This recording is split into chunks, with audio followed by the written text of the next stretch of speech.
안녕하세요. 오늘도 사연 살롱을 찾아주셔서 감사합니다. 저는 남편과 5년 만에 이혼하고 아직은 많이 어린 딸아이와 단둘이 살고 있는 30대 싱글맘입니다.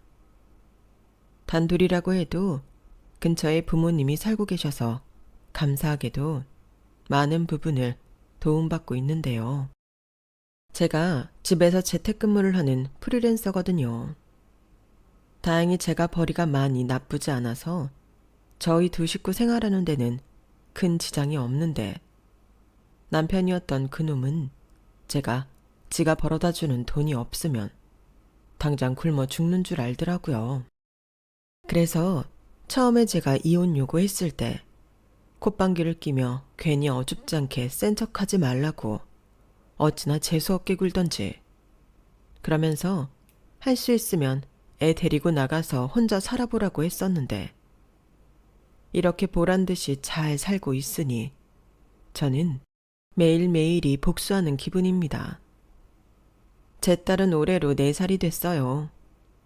다른 또래의 아이들은 부모한테 재롱 부리며 예쁨을 한 몸에 받을 텐데 딸을 생각하면 아빠라는 인간을 떠나서 온전한 가정에서 자라게 해주지 못해 미안하기만 한데요. 그래도 어쩌겠어요. 우리 가족에게 해만 끼치는 그런 놈이 남편이고 아빠인 걸 제가 용납할 수가 없는걸요. 그래서 저는 가능한 제가 아빠 역할까지 모두 다 하겠다는 마음으로 제 딸을 키우고 있어요. 다행히 지금은 딸아이가 아빠를 찾지도 않고 성격도 순한 편이라서 나름 수월하게 지내고 있는데 오죽하면 저희 부모님도 애가 아빠를 너무 찾지 않아서 신기해할 정도라니까요. 그만큼 그 인간이 어린 딸에게도 존재감이 없다는 게 이렇게 고마울 수가 없는데요. 그리고 나중에라도 딸아이가 왜 아빠와 이혼했는지 궁금해한다면 언제든지 이야기해 줄 생각입니다. 저는요, 절대 아이를 생각한답시고 그 인간을 미화해서 얘기해 줄 생각이 전혀 없거든요. 사실 저는 신우가 아이를 낳으면서 결정적으로 이혼 서류에 도장을 찍게 되었어요. 자기들 분리하면 며느리도 가족이라고 입버릇처럼 말하더니 남편과 시댁 식구들은 자기 하기 싫은 건 전부 저한테 떠미는 그런 인간들이었거든요. 그러면서 그럴 때마다 하는 말이 있었어요. 너는 왜 그렇게 우리 식구들이랑 어울리려 노력을 하지 않아? 가만 보면 너는 너밖에 모르는 것 같아. 저런 말을 정말 아무렇지 않게 하는데 속이 보여도 너무 보이잖아요. 그래서 저는 제 딸도 혹여 남자 잘못 만나서 그런 거지 같은 대우를 받을까 심히 걱정스러운데요. 그러면서 동시에 남자를 절대 하우대 멀쩡한 걸로 고르면 안 된다는 것도 꼭 알려주고 싶어요. 부끄럽지만 제가 남편의 외모와 분위기에 홀딱 반해 결혼했거든요. 그리고 뭣도 모르고 순진했던 저는 결혼하면 남편과 연인처럼 친구처럼 알콩달콩 사는 게 로망이었는데요. 로망은 무슨. 결혼하고 1년이 조금 지나 원수가 따로 없어졌어요. 세상 그런 원수가 없더라고요. 결혼 전 다른 남자들도 많이 그런다고 얘기는 들었는데 제 전 남편도 결혼 전에는 그렇게 자기 가족들한테 무심하더니 결혼하고 나서는 둘도 없는 효자가 된 케이스였어요. 거기다 한술 더 떠서 그 인간은 저에게 무슨 독재자처럼 시부모님과 시댁 가족들을 제일 먼저 생각하라고 강요까지 했는데요. 지금 생각해도 너무 열받아요. 저는 단연코 그놈한테 저희 부모님과 저희 언니를 우선하라고 한 적이 없는데 이놈은 너무나도 뻔뻔하게 그런 말도 안 되는 걸 강요했으니까요. 그리고 제가 싫다고 하면 저처럼 세상 이기적인 사람이 없다는 듯 저를 비난하기 시작하는데 세상에서 가장 든든한 내 편이 돼야 할 남편이 저러니 저도 남자 보는 눈이 참 없었죠. 여기서 끝이면 그나마 나은데 문제는 그것뿐만이 아니었어요. 제가 집에서 일할 뿐 전업주부가 아닌데도 남편이나 시댁 식구들은 저를 집에서 노는 사람으로 생각하고 필요하면 아무런 양해도 없이 저를 잉여 노동력처럼 불러 일을 시켜 먹으려 안달이었는데 제가 마감 때문에 바쁘다고 그렇게 말을 해도 자기들이 듣고 싶은 대로만 듣던 그런 사람들입니다. 여기까지 얘기하면 아니 사람 보는 눈이 얼마나 없으면 저런 남자 저런 시댁에 시집을 갔냐고 저를 한심하게 보는 분들도 계실 텐데요. 맞아요. 만약 결혼 전에 이런 사실들을 알고도 결혼을 했다면 제가 바보고 이런데 사연 보내면 안 되죠. 하지만 이 인간들은 결혼 전까지만 해도 철저히 저를 속였어요. 남편은 말할 것도 없고 가족들 중 어느 누구도 이상한 낌새를 보이지 않았는데 오히려 시어머님이 저한테 우리 집은 지극히 민주적인 집이다. 나도 딸이 있는데 며느리한테 막대하거나 함부로 못하지. 그리고 나는 우리 아들이 장가가면 그때부터는 내 아들 아니라고 생각하니까 너는 이만하면 시집 잘 오는 거야. 라고 시어머니가 제 손까지 잡으시고는 말씀하셨는데 어찌나 따뜻하고 다정하게 말을 하는지 제가 깜빡 속았어요. 그리고 신우도 마치 제 친동생처럼 그렇게 잘할 수가 없었는데요. 제가 언니는 있는데 동생이 없거든요. 그래서 꼭 동생이 생긴 것처럼 말도 예쁘게 하고 좌우간 저한테 엄청 잘했어요. 그래서 나름 나는 다른 건 몰라도 남자랑 시댁은 잘 골랐다고 생각하며 결혼식을 올렸는데 제가 바보였어요. 저들한테 깜빡 속은 줄도 모르고 좋다고 기꺼이 그놈과 혼인신고를 했으니까요. 하지만 작정하고 속이는데 누군들 속지 않을까요? 게다가 남편이란 놈은 워낙 그 외모 때문에 인기도 많은 사람이었는데 그래서 남편도 남편이지만 제가 그때 당시는 남편을 참 많이 좋아했는데요. 그렇게 2년 반 정도 연애하고 결혼을 했죠. 저는 운이 좋게 큰 회사를 다니다가 프리랜서로 일찍이 자리를 잡게 되었는데 그래서 나름 제 나이치고는 돈도 제법 많이 모았거든요. 그걸 알았던 건지 그놈은 저한테 결혼하자고 했고 저는 저만큼 남편도 준비가 잘 되어 결혼하자고 하는 줄 알았어요. 그래서 양가 도움 없이 남편과 제가 모은 돈에 대출을 조금 받아 결혼식과 신혼집, 그 밖에 혼수로 가정 가구를 모두 해결했는데요. 알고 보니 결혼하기 전에 신용카드와 마이너스 통장을 뚫어서 그렇게 저를 감쪽같이 속였더군요. 하지만 시댁에선 그런 줄은 모르고 저희가 자기들한테 손 벌리지 않은 것을 좋아했는데 그도 그럴 게 시댁 형편이 그다지 좋지 못했어요.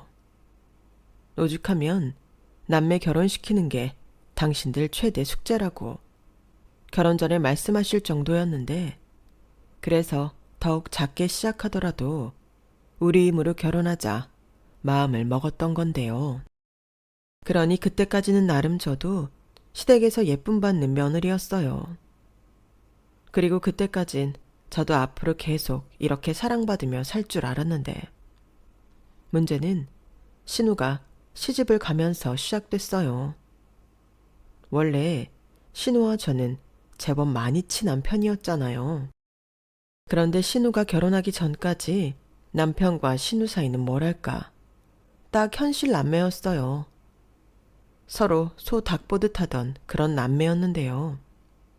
신우가 시집을 간다고 하니 갑자기 애틋함이 터져 나올 듯 둘 사이가 전에 없이 좋아지더라고요. 그리고 그때까지 저도 뭐 이왕이면 친남매끼리 사이가 나쁜 것보다는 좋은 게 좋다고 생각했는데 문제는 신우가 은근슬쩍 제 이야기를 흘리며 이간질을 하기 시작했다는 거였어요.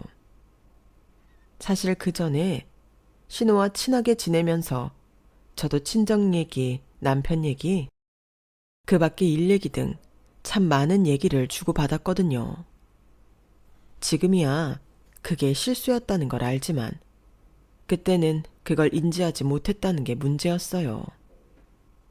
워낙 친동생처럼 저한테 잘했고 저도 신우를 가족이라고 여겼기 때문에 편하게 말을 했던 거였는데 신우는 그걸 이상하게 살을 붙여서 이용하더라고요. 그리고 시어머니도 어째 예전과는 다르게 태도가 변했는데 그러니 슬슬 저도 불편해지기 시작했죠. 그리고 정말 기분 나쁜 것 중에 하나는 제가 버젓이 옆에 있는데도 자기네들끼리만 속닥거리며 이야기를 한다는 거였는데요. 묘하게 왕따 당하는 기분까지 들면서 그게 참 불쾌했어요. 그래서 남편에게 불만을 얘기했는데 남편은 더 제가 자기 식구들에 대해 안 좋게 얘기한다며 방방 뛰더라고요. 아니, 뭘 그런 사소한 걸로 섭섭하다는 거야. 그렇게 섭섭하면 자기가 우리 사이에 끼어 들어와서 이야기 나누면 되잖아. 자기는 아무런 노력도 안 하는데 우리가 신경 쓰고 챙겨주길 바래? 자기가 무슨 공주야? 매부를 봐. 매부는 알아서 눈치껏 끼어들어와서 즐겁게 놀잖아. 뭐? 자기야말로 왜 말을 그렇게 해?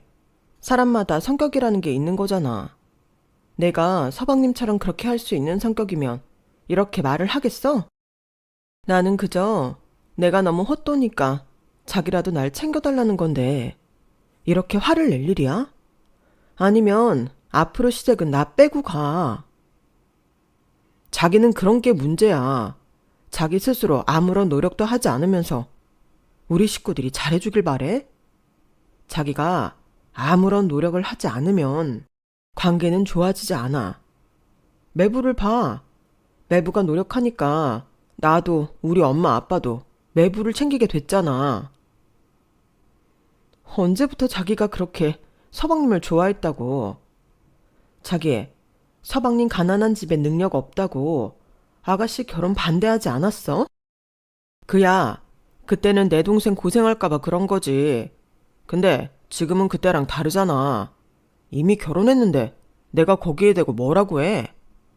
야, 이젠 그런 것도 다 불만이냐? 그럼 나도 자기한테 불만 많은데.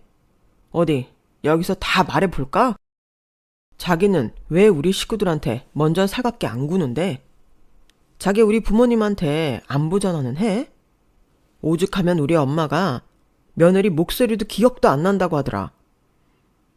무슨 매일 하는 건 아니지만 나도 나름 해. 문자도 하고. 근데 어머님이 그런 말을 하셨어? 그래. 얼마나 서운하면 나한테 그런 말까지 하겠냐고. 자기 진짜 무심한 며느리인 거 알아? 저는 남편의 말에 억울했어요. 저는 나름 신경 쓴다고 쓰고 홈쇼핑이나 인터넷 쇼핑에서 좋은 과일이나 가성비 좋은 제품이 있으면 친정엔 안 보내도 시댁에는 보내고 그랬는데 남편이 저렇게 말을 하니 지금까지 내가 한 건 노력이 아니고 뭐였나 허탈해졌어요.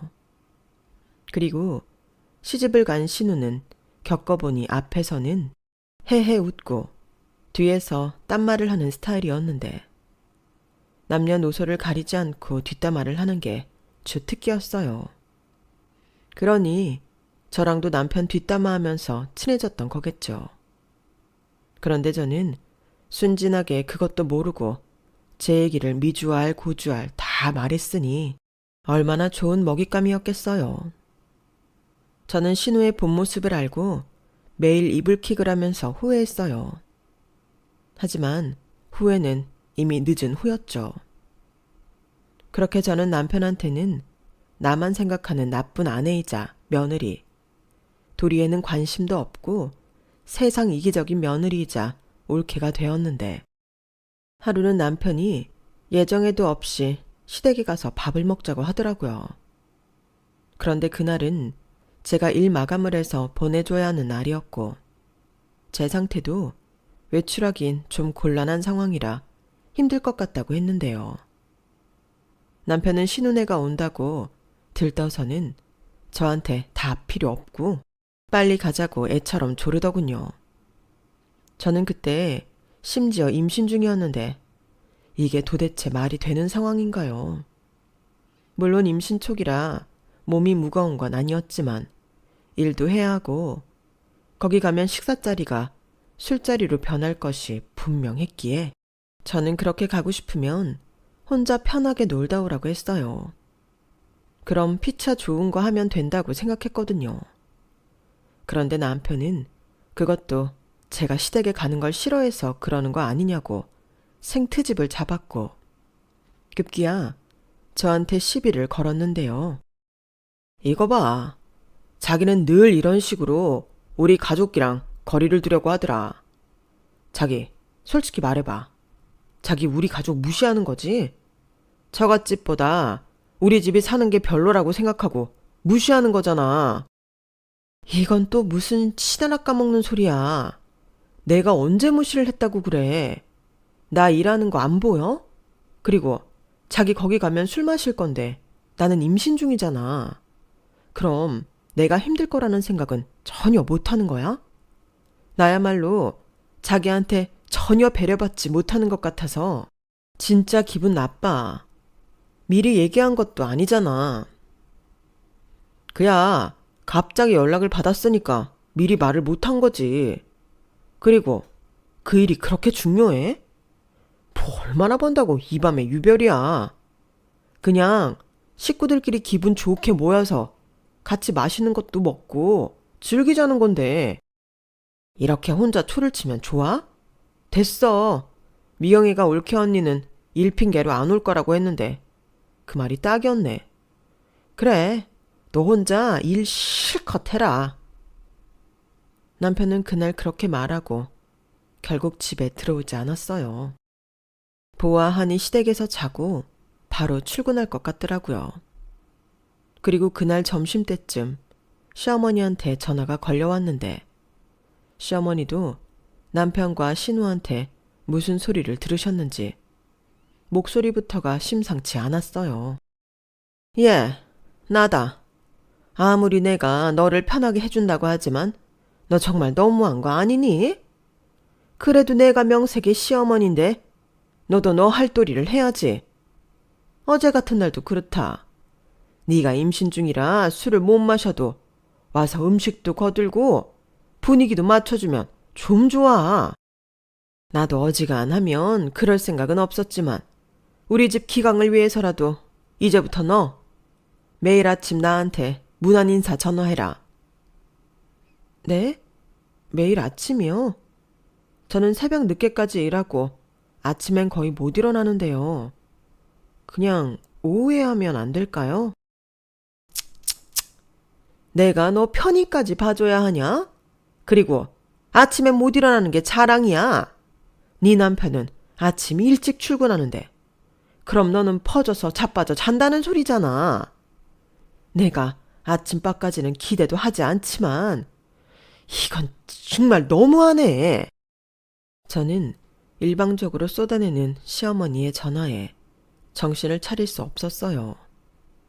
일 때문에 아침에 못 일어나는 것도 있지만 임신하고 부쩍 잠이 많아져 일어나지 못하는 것도 있는데 이건 뭐 시어머니도 저를 전혀 존중해주지 않는 그런 기분이었죠. 그러니 저도 사람인데 당연히 서운했고 거의 울먹이면서 저도 제 하소연을 늘어놨는데요. 하지만 시어머니는 제가 이젠 연기까지 한다며 전화를 끊어버리셨어요. 그래서 울며 겨자 먹기로 어른이 시키는 일이니 알람까지 맞춰놓고 아침마다 문안 인사 전화를 드렸는데요. 일주일 정도 지나자 저도 저지만 시어머니도 제가 전화를 해도 할 말이 없으셔서 매일 똑같은 말만 되풀이하셨어요. 순서가 조금 바뀔 뿐 거의 녹음기 수준이었어요. 그래, 우리 아들은 출근했고? 그리고 너도 너무 늦게까지 자지 마라. 엄마가 그러면 뱃속에 애도 게을러지는 거야. 알겠니? 집에 있으면 청소도 깨끗하게 하고 저녁에 남편 퇴근하면 따뜻한 밥에 반찬 만들어서 줘라. 남자는 자고로 집에서 대접을 받아야 밖에 나가서도 대접을 받는 거야. 너, 내 말 듣고 있니? 네, 알겠습니다. 저는 거의 비몽사몽해서 저렇게 대답만 하고 전화를 끊었고 점심때까지 자곤 했는데 이게 저도 힘들지만 시어머니도 힘드신지 보름도 못 가서 흐지부지 됐어요. 저는 알람 시간에 맞춰서 전화를 드리면 그만인데 시어머니는 은근 그게 어려우신 모양이더라고요.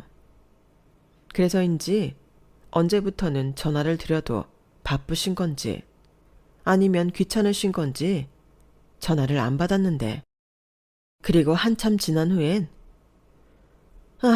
우리 며느리는 도무지 나랑은 친해질 마음이 없는 것 같다.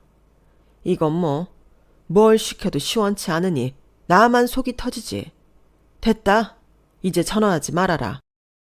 라고 하셨는데 그걸 또 남편한테 전화를 걸어서 말씀을 하셨나 보더군요.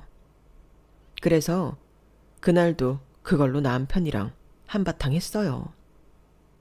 자기는 우리 엄마가 그렇게 노력하는데도 어쩜 그럴 수 있냐? 자기가 먼저 살갑게 우리 엄마한테 전화하고 같이 나가서 점심이라도 먹자고 하면 좀 좋아? 아니, 나야말로 좀 묻자.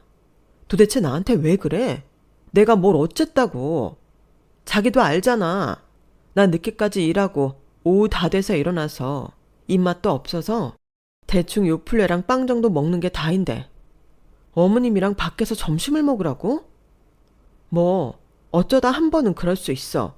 근데 그것도 내 사정 봐가면서 말을 해야 하는 거 아니야? 자기도 어머니도 정말 너무 나한테 일방적이라는 생각은 전혀 안 해? 그리고 자기가 하도 그러니까 하는 말인데 그러는 자기는 우리 집에 뭘 그렇게 노력을 했어? 우리 엄마나 아빠한테 언제 안부 전화 드렸는데 자기 집에 한 달에 4번 갈 때 우리 집에 몇 번 갔지? 여기서 그 얘기가 왜 나와? 나는 남자고 사위잖아. 며느리랑 같아? 나는 자기가 우리 식구랑 조금이라도 더 잘 지내길 바래서 하는 소리잖아. 그리고 나는 자기가 그런 사람이라고 생각하고 결혼한 거야. 거짓말 좀 하지 마. 그때 자기는 나한테 자기네 식구들은 각자 알아서 사는 타입이라 신경 쓸 것도 없다고 그랬어. 그리고 어머님도 민주적인 어쩌고 저쩌고 하면서 함부로 하지 않겠다고 하셨는데 이게 함부로가 아니면 뭐야? 나를 전혀 이해하고 배려해 주시지 않잖아. 배려? 언제부터 배려가 윗사람이 아랫사람한테 하는 게 됐어? 아랫사람이 윗사람한테 하는 거야. 저는 전혀 소통이 되지 않는 대화에 질려버렸어요. 아니, 배려라는 게 위아래 상관이 있나요? 배려는 윗사람도 아랫사람도 모두가 해야 하는 거잖아요. 저는 그렇게 생각하는데 남편이란 놈은 배려를 구별할 줄 모르는 그런 놈이었어요. 그리고 이 이상 어떤 말을 할 필요성을 못 느껴 입을 닫았는데요. 어차피 듣지 않을 거라는 걸 알기에 힘 빼고 싶지 않았거든요. 그때가 임신 4~5개월 정도 되어갈 즈음이었어요. 그리고 남편과 이렇게 다투는 날엔 배가 뭉쳐서 많이 힘들었는데 남편이자 애 아빠라는 이놈은 그런 거엔 관심도 없는 그런 최악의 인간이었죠. 원래 임신했을 땐 별것도 아닌 걸로 서운함을 많이 느끼잖아요. 저는 제가 우울증에 걸리지 않은 것이 천만다행이라 생각하는데 여전히 남편은 제가 나쁘고 자기는 억울하고 답답하다고 하더군요. 그렇게 저와 남편은 점점 사랑과 믿음이 깨지면서 무늬만 부부이자 가족이 되어갔어요. 그때도 종종 이혼을 생각하곤 했는데 아이가 없으면 모를까. 이혼을 결심한다는 게 쉽지 않더라고요. 그리고 그 뒤 아이를 낳고 저도 아이 케어하느라 남편한테는 아예 관심도 끄고 살았는데요. 그러자 애 낳고 애 핑계로 더 가관이라며 남편과 시어머니는 더 난리가 났어요. 하지만 이것도 나름 자주 겪다 보면 이골이 나는 건지 저는 그러거나 말거나 했는데요. 그도 그럴 게 애 케어하고 일하고 정신없이 바빴거든요. 그러는 시어머니는 제 미역국 한번 끓여주신 적도 없었고 집에 와서 애를 봐주신 적도 없었는데 무조건 영상통화랑 사진만 보내라 요구하신 분이셨어요. 그리고 그러던 중 신우가 임신을 했다는 소식이 들려왔는데요. 시댁은 제가 임신한 것보다 무슨 큰 경사라도 난 듯 난리가 났더군요. 그땐 저야말로 서운했는데 신우는 그런 저에게 더 약이 오르라며 새침한 표정을 짓곤 했어요. 사실 제가 신우가 자꾸 저와 식구들 사이에서 이간질하는 것 같아 몇 번 말 조심하라고 주의를 준 적이 있었거든요.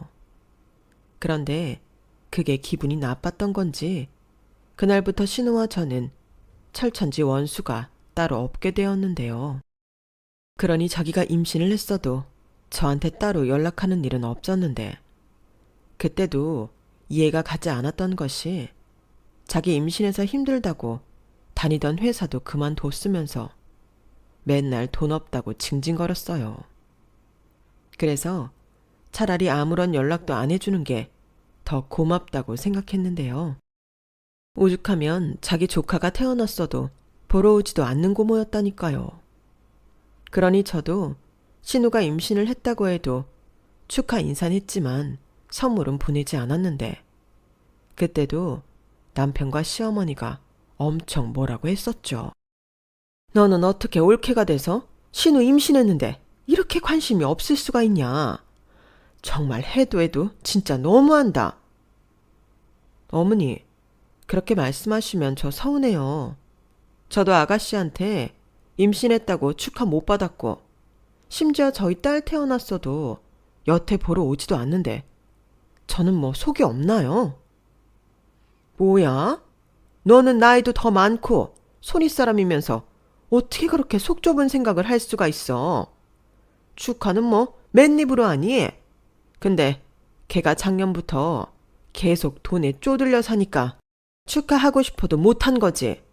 그리고 내가 사진 보내줘서 이미 다 보고 했다. 어머니, 그래도 이건 아니죠. 제가 뭘 꼭 바래서 이래요? 그리고 사진이랑 실물이 같나요? 그래도 명색의 고모인데. 당신 그만 못해? 진짜 옆에서 참고 있으려니까 못 참겠네. 그냥 마음이 없으면 없다고 그래. 엄마, 내가 전에도 말했잖아. 얘 바늘로 찔러도 피 한 방울도 안 나오는 사람이야.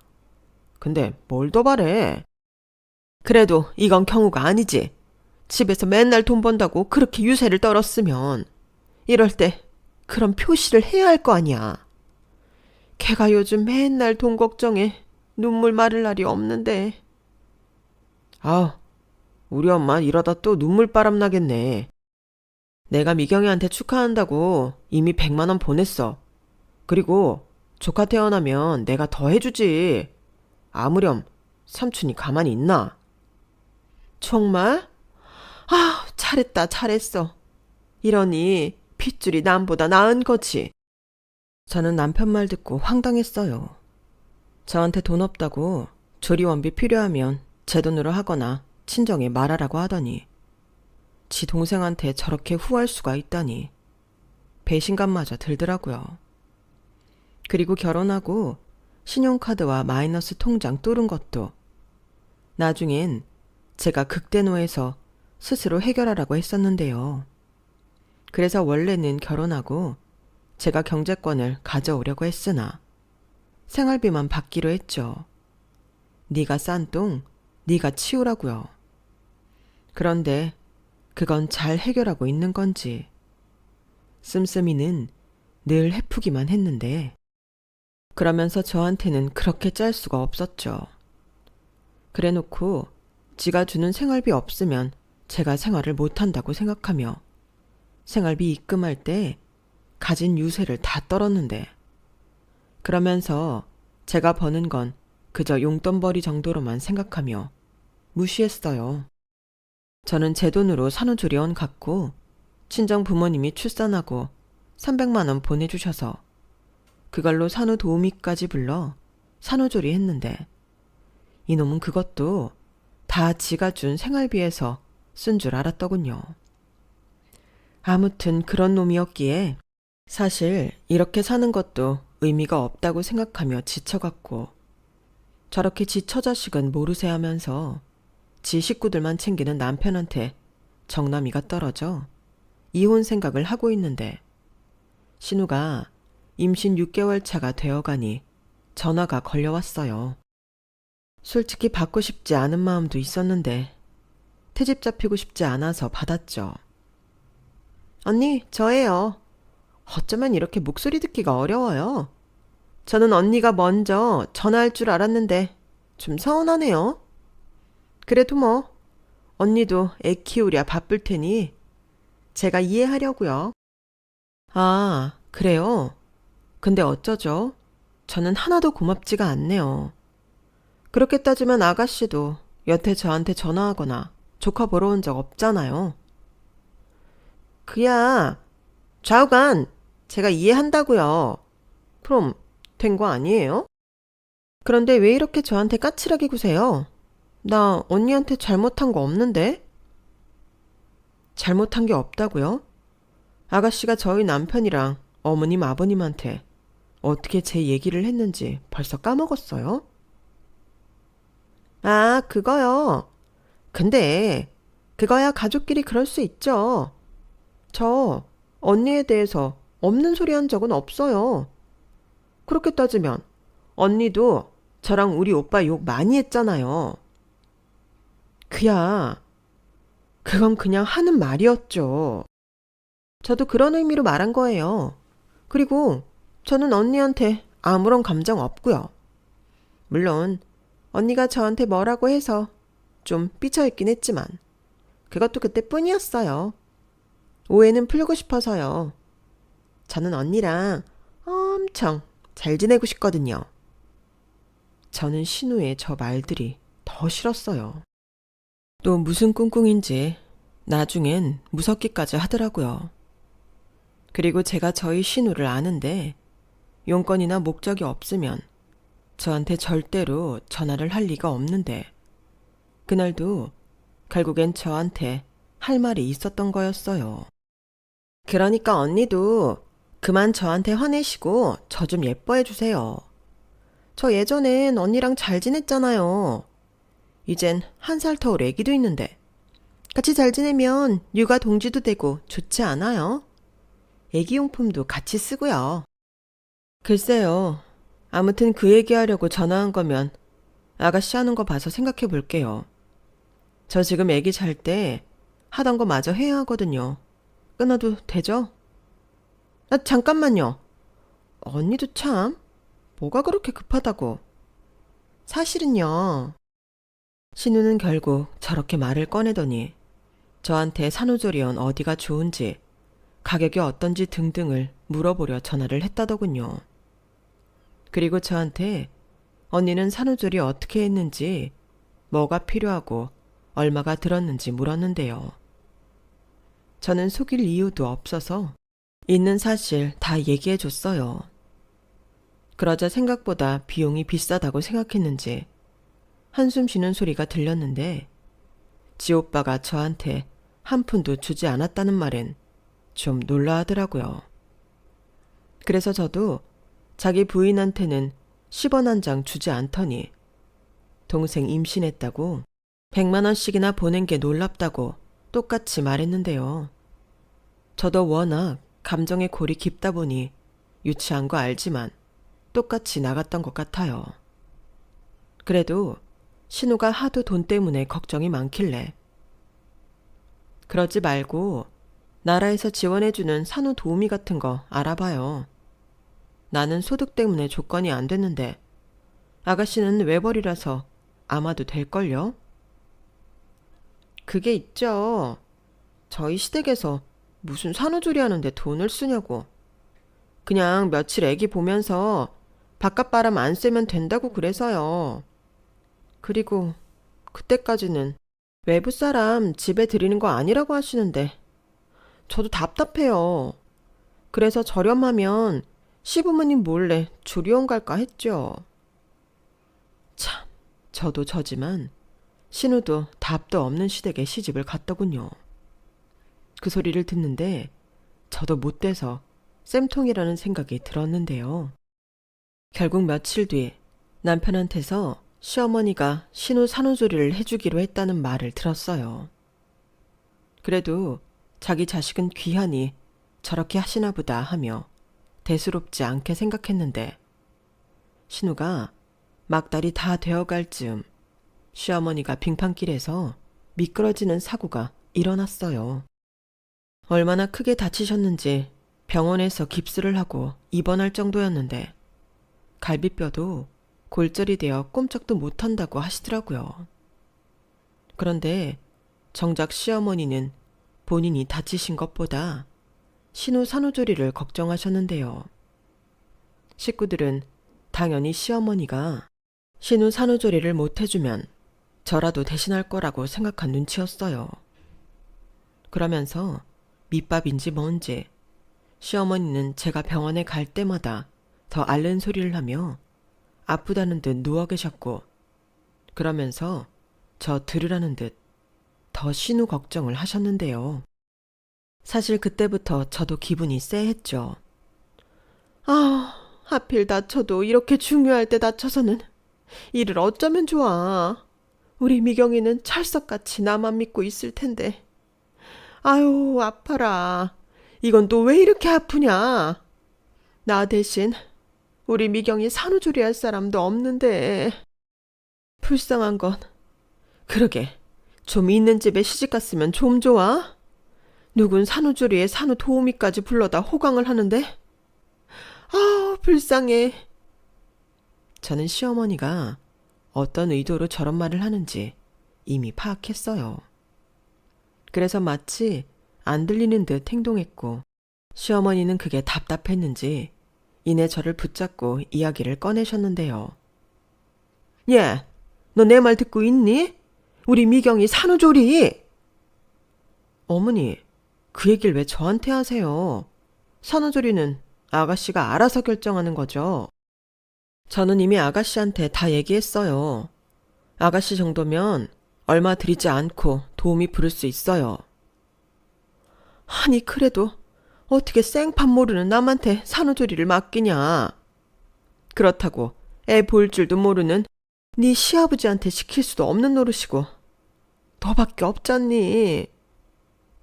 저요? 그럼 저희 딸은요? 사실 여기 오는 것도 친정엄마한테 겨우 부탁해서 잠깐 오는 건데 신우 산후조리를 저더러 어떻게 하라는 말씀이세요? 그리고 제 일은요? 너 어차피 노트북인지 뭔지 그거 하나만 있으면 어디서든 할 수 있잖아. 그리고 애를 하나 보든 둘을 보든 어차피 집에서 보는 건데 뭐 어때? 너 불편하면 박서방은 당분간 지 집에 가 있으라고 할게. 딱 3, 7일만 네가 고생 좀 해라. 3, 7일이요? 지금 저더러 한 달 가까이 아가씨 집에서 애 둘을 보고 일도 하고 아가씨 산후조리까지 하라는 말씀이세요? 싫어요. 저는 시어머니 말에 질색을 하고 거의 도망치듯 병원을 나왔어요.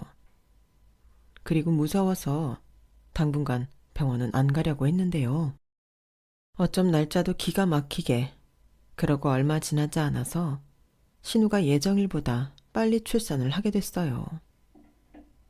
아이는 무사히 태어났지만 신우가 진통을 오래 했는지 많이 지쳐 보이더라고요. 그리고 자기 엄마도 병원에 있는 마당에 병원 퇴원하면 자기는 어떻게 하냐고 울상을 지었는데요. 남편이 마치 저랑 약속이라도 된 듯. 뭘 너는 그런 거 걱정해. 당연히 네 올케 언니가 엄마 대신 너 산후조리 해주지. 라고 말을 하는 거예요. 그러니 그 소리에 신우는 정말이냐며 저를 쳐다봤고 저는 일그러진 얼굴로 남편한테 어디서 개소리를 하냐고 소리를 질렀는데요. 그렇게 혼자 멋대로 큰 소리 칠 것 같으면 본인이 하라고 무섭게 말을 하니 남편이 흠칫 놀라 꿀먹은 벙어리가 됐어요. 그리고 집에 와서 다른 사람들도 많은데 굳이 거기서 그런 소리를 해야 했냐며 저한테 무섭게 따졌는데요. 저도 지지 않고 말했죠. 내가 하고 싶은 말이야. 왜 나랑 상의도 하지 않은 얘기를 사람들 앞에서 해. 자기야말로 미친 거 아니야? 나는 어머니한테도 못한다고 말했어. 아니, 진짜 너무하네. 그럼 내 동생은 애 낳고 뭘 어떻게 하라고. 엄마가 저렇게 됐으면 자기라도 나서서 한다고 해야지. 원래 며느리가 이럴 때 희생하는 거 아니야? 희생 같은 소리 하네. 내가 원하지 않은 희생을 왜 자기가 시켜? 나는 내가 알아서 다 했어.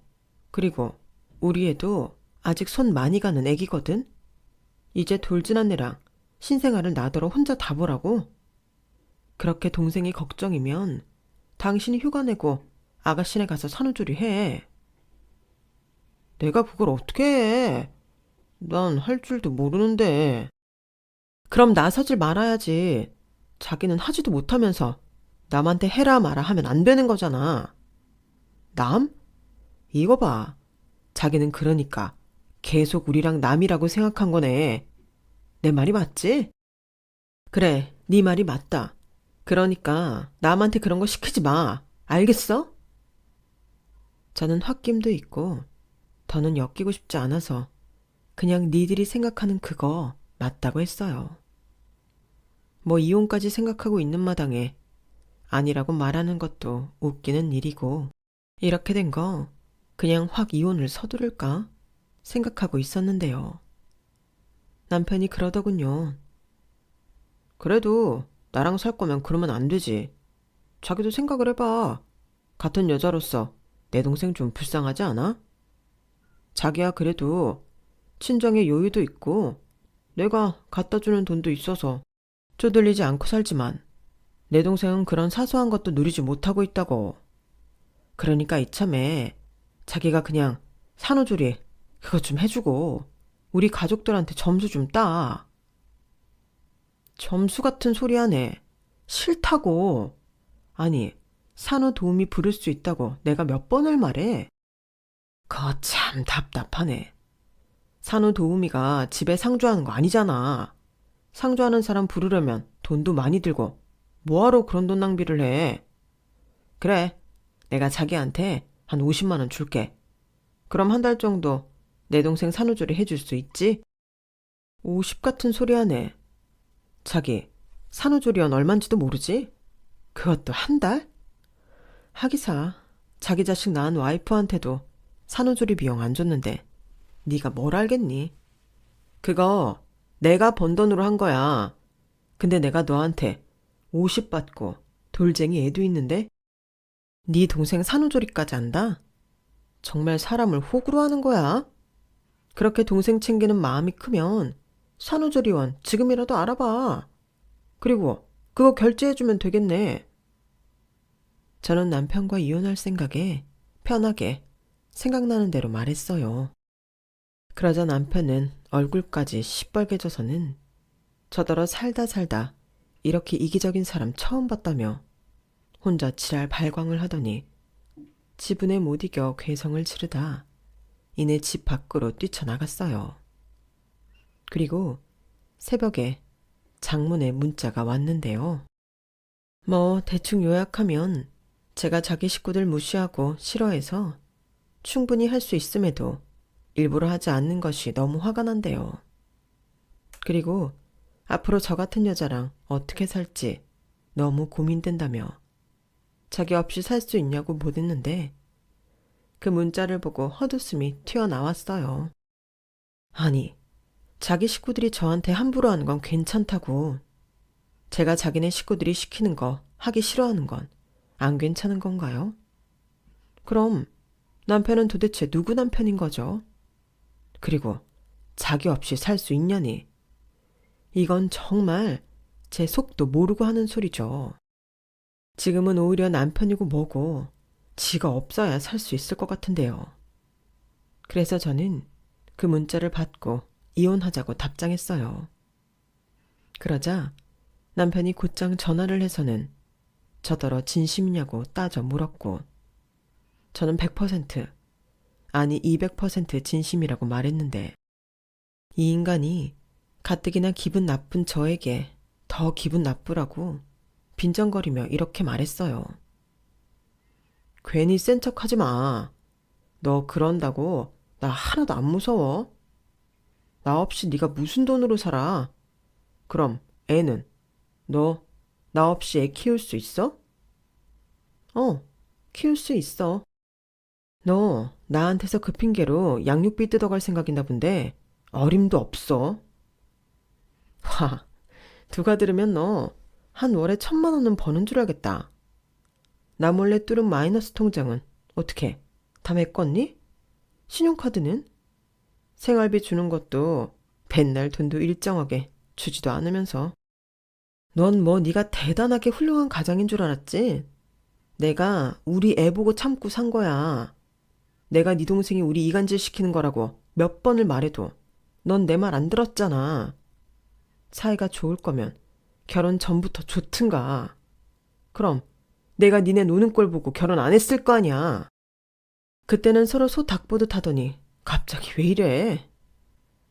또 뭔 소리를 하는 거야. 우리는 원래 사이가 좋았어. 너야말로 뒤에서 내 욕이랑 우리 엄마 욕하고 다녔잖아. 누가 그래? 또 네 동생이 그래? 어떻게 된 사람이 자기 와이프를 못 믿고 자기 동생만 싸고 돌아. 다 됐고 나는 그래서 너랑 이혼하겠다는 거야. 문자 내용 보니까 너도 이혼 고민하고 있던데. 우리 이쯤에서 서로가 원하니까 정리하자. 효심 가득하고 동생 끔찍하게 생각하는 너 혼자 네 엄마 네 동생 챙겨. 그거였네. 너 지금 그 두 가지 하기 싫어서 나랑 이혼하자는 거지? 그렇게 생각하시든가. 어차피 내 말은 듣지도 않을 건데 뭘 물어봐. 그리고 양육비 주기 싫으면 안 줘도 되는데 그럼 아빠 자격은 없는 거 알지? 애 얼굴 볼 생각 하지도 말라고. 그러니까 잘 생각해. 나는 네가 주는 코딱지만한 양육비 욕심 없으니까. 뭐야? 야, 너 말 다 했어? 저는 그놈이 뭐라고 소리를 치든 말든 전화를 끊어버렸어요. 그리고 그 길로 짐을 싸서 친정으로 가버렸는데 일 때문에 핸드폰 번호를 바꿀 수는 없고 그 인간 번호 차단해버렸죠.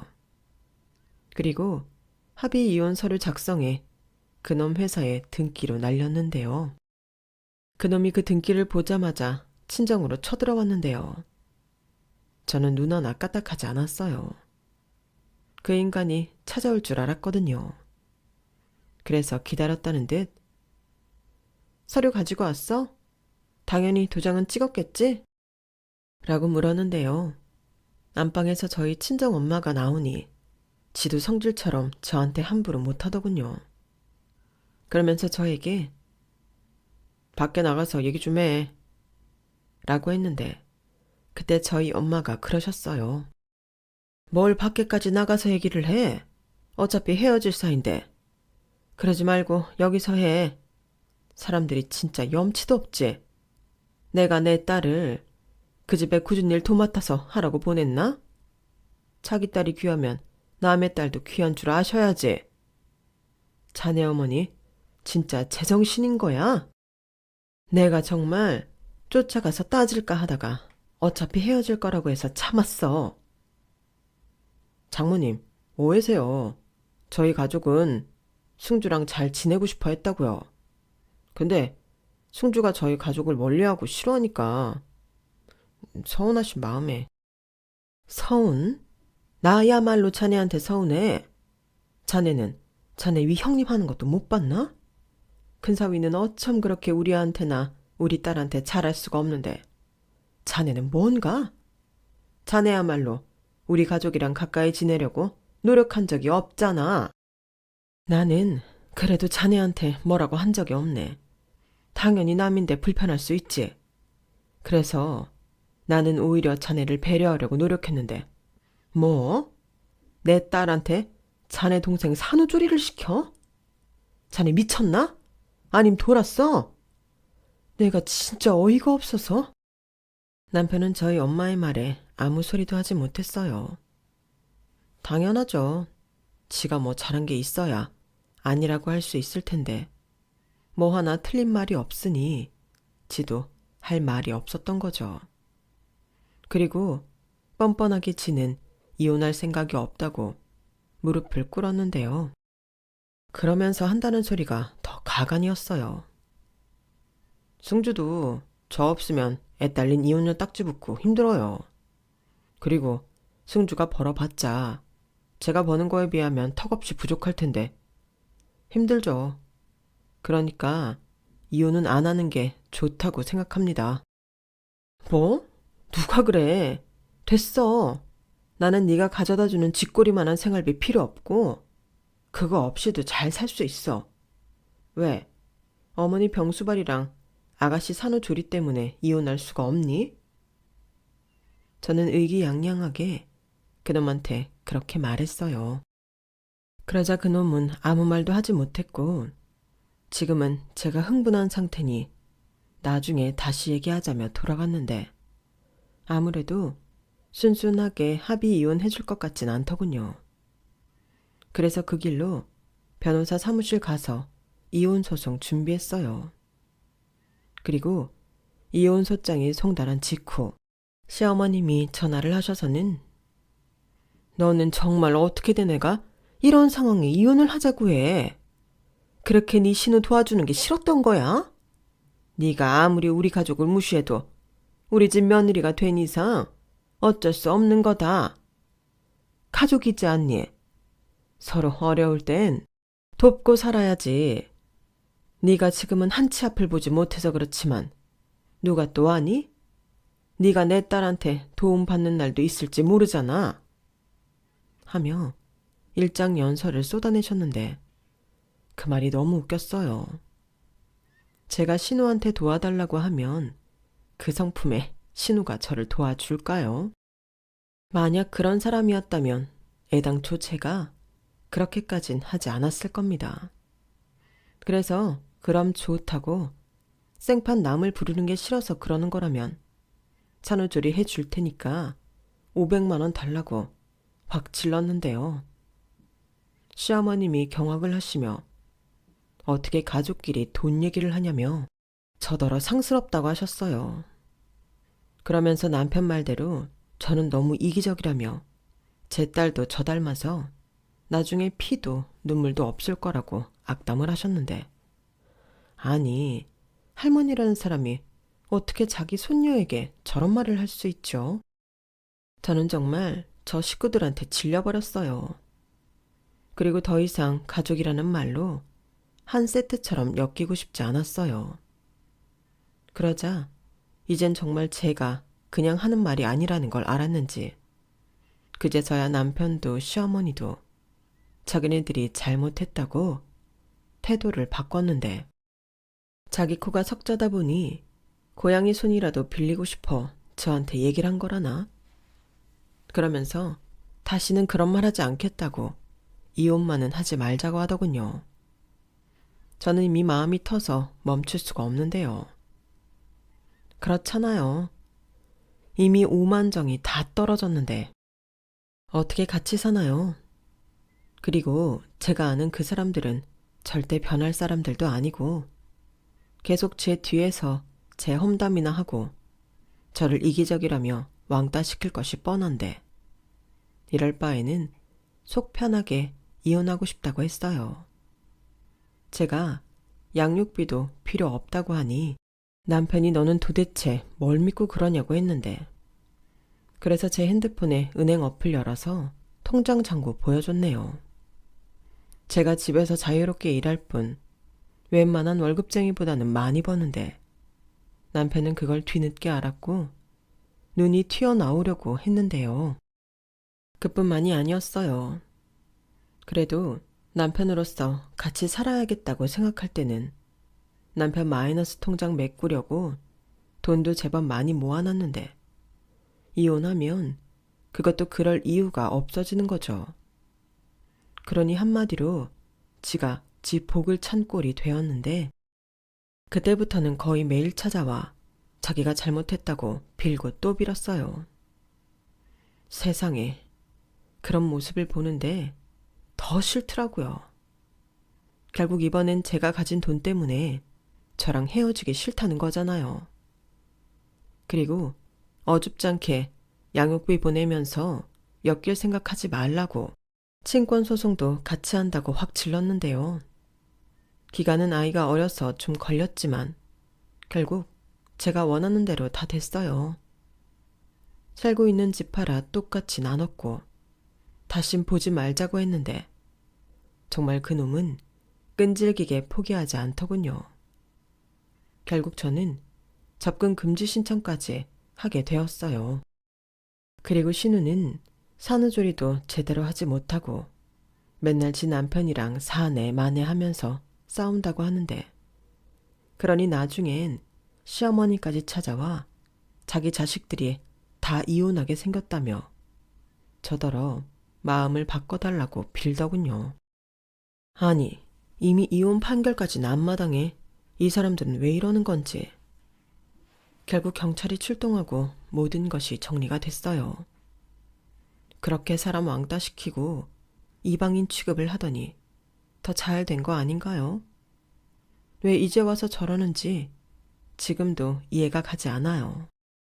저의 언니는 그러게 왜 그 사람들한테 통장 잔고를 보여줬냐고. 저 사람들 네 돈 보고 저러는 거라고 하는데 그래도 저는 결코 후회하지 않아요. 평생 아까워하며 후회하고 살게 하고 싶었거든요. 그리고 그 사람들 보란 듯이 제 힘으로 제 딸아이 잘 키우고 싶은 마음인데요. 한부모로서 넘어야 할 산이 많긴 하겠지만 힘들어도 그때보다 더 힘들겠어요.